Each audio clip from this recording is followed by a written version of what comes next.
Hi, I'm Brian with Pioneer Builders. This septic system has been installed for about 20 years, and over time some of the vegetation has grown up. So we took some time this morning to make sure everything was exposed, and we're documenting it with a video for posterity. So this document here is about 20 years old. This is the record drawing. You can basically follow how the wastewater comes out of one house, it collects in this tank, comes out of another house, collects in this tank, then it comes up into the whitewater. It goes over here, which has the ultraviolet unit, and then it pumps all the way around here to this hydrosplitter, and then it goes into each one of the laterals. The laterals have a clean out at each end, and then it also has an inspection port. So I'll go ahead and walk you through that. So for this house, the sewage comes out and collects in this tank, and it comes here to the whitewater.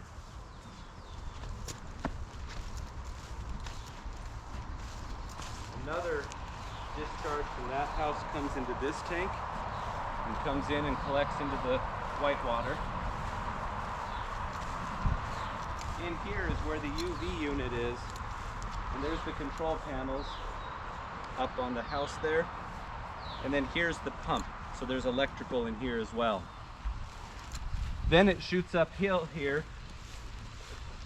So it wasn't a gravity system, so it has to have a pump.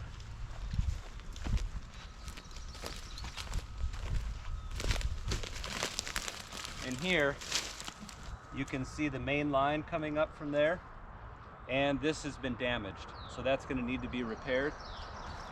It comes all the way up here.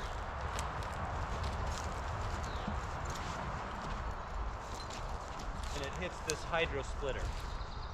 So now you've basically got clean wastewater, and it needs to go into these laterals.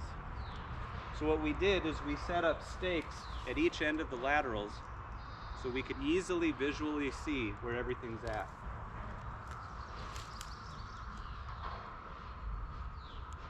Here's a clean out that's been broken, so that's going to have to be repaired. That came out of this hydro splitter dedicated. This one did the same thing. It's a dedicated line.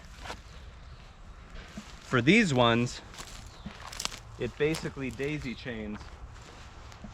Drops one off here. It drops in here. You can see a hole if you come around. So this is going to have to be dug out and fixed. And then it keeps coming down to that line that's fixed. So now that we've documented it, it should be a lot easier for us to keep track of for the future, in case any other repairs are needed, or hopefully we're able to keep all of this cleaned out, and so it will work better for the future. If you enjoyed this video, please give me a follow at Pioneer Builders Inc. on my YouTube channel, and feel free to give me a follow at Pioneer Builders Inc. on Instagram.